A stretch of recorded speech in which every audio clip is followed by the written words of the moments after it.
I don't know if I necessarily love the genre of cleanup games, but I can say that outside of making game reviews, it's the best job for which I make virtually no money whatsoever. Financial imprudence aside, I have thoroughly enjoyed titles like Power Wash Simulator, Hard Space Shipbreaker, and a moderate variety of games that have you making the messes of others disappear. So you might not be surprised that when I found a game that lets me do that in a medieval setting of dungeons and non-trademark dragons, I was ready to get back to work with Goblin Cleanup. Dive into the provocatively dressed role of a goblin maid setting out into the world via the magically charged power of a teleporting workstation to a variety of locations left sullied by past adventurers. Like the now ancient title of Viscera Cleanup Detail, your work begins where the work of others has ended, except now instead of bloodstained walls and gib pieces of players and monsters on the floors of industrial environments, you'll be scrubbing entrails off stone surfaces and magically levitating castle walkways. Yet it's a bit more than simply cleaning up this time around. Once you choose a level and transport the entire building to the location, you'll head into your mystical destination with all the magic, mystery, and danger still lurking around every corner. For instance, most of the traps will still be primed and ready to trigger with every wayward step, and gauntlets of pikes and crushers will happily continue pounding away waiting for your dumbass to wander into them. Even some of the monsters will still be hanging out looking to get some evisceration practice in before the next warrior comes through. But much like you'd expect from any fantasy world, your inevitable and frequent deaths are only temporary, but the devastation comes from the fact that the meat chunks and various fluids of your body will now contribute to the mess that you're required to clean. Yet you do have all of the tools necessary to make plenty of slow, painstaking progress in this mayhem. Tools such as this glorified pitchfork you can use to impale water blobs that you'll need to soak up and scrub clean the bloody artwork splattered across every surface. You'll also have this little creature inside of an orb that you'll use to power up and sap the excess energy from a variety of traps, torches, and anything else cooking with magical juices. But you won't completely avoid getting your hands dirty as you magically levitate all of the other items you need to manipulate to complete each level, such as those familiar generic representations of body parts that you'll have to dispose of in any nearby mimic chests. Mimics you can also pick up and carry to the messes themselves for a slightly faster and significantly less dangerous cleanup strategy.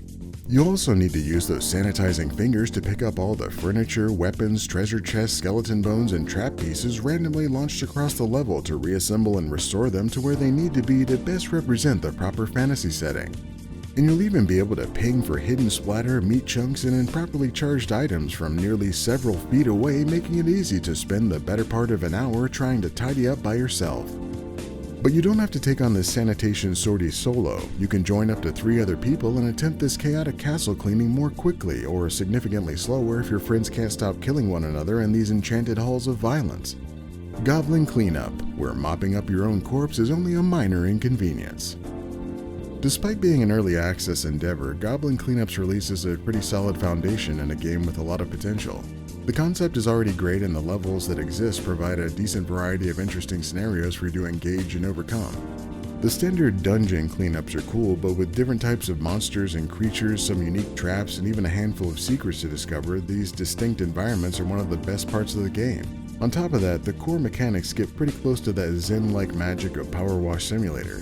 You're again working with a pretty small set of tools that rely on the world to deliver the variety and challenge, though there are some nuances like being able to burn your mop blobs for a more effective fire mop or cooking meat chunks so they don't splatter blood whenever you throw them across the level.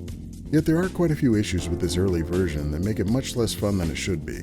This game feels like it has a very specific idea of how it wants to be played, and that's with other people. Though every time I tried to join a match after the game went live, I just got stuck on the strange screen.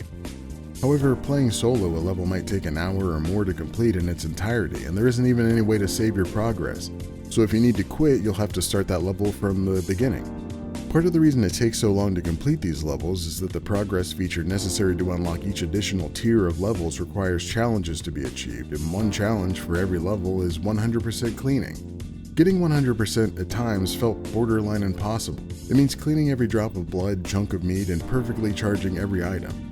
Each of these actions has a ping feature that helps you find them all, but the range is pretty short and requires you running to every room, cycling to each one. And there's not any sort of ping for missing items that can be anywhere in a level and small enough to hide under or behind just about anything, so more than once I just gave up on finding everything and clocked out. Also, moving items around was a pain in itself, though it did become a bit easier when I found out you can rotate them by holding the middle mouse button, a feature that, as of writing this, isn't listed in the control settings. I just happened to try it. The other challenges can also be a bit arbitrarily tough, especially when you're supposed to attempt them going in blind and might not even understand the context until you fail them. But I think the reason it's set up this way is to facilitate groups of people repeating these levels much faster than solo players. Going forward, Goblin Cleanup's developers have the goal of finishing out more levels in the first region and enabling numerous other unlockable regions that for some reason currently prompt you to unlock them even though you actually can't.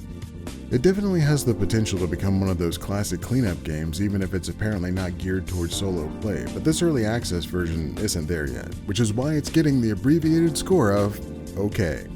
But if you'd like to see more hot takes, warm satire, and tepid commentary about games, like this video, feed Mega supporter Adam Wutke to a mimic, and check out more abbreviated reviews.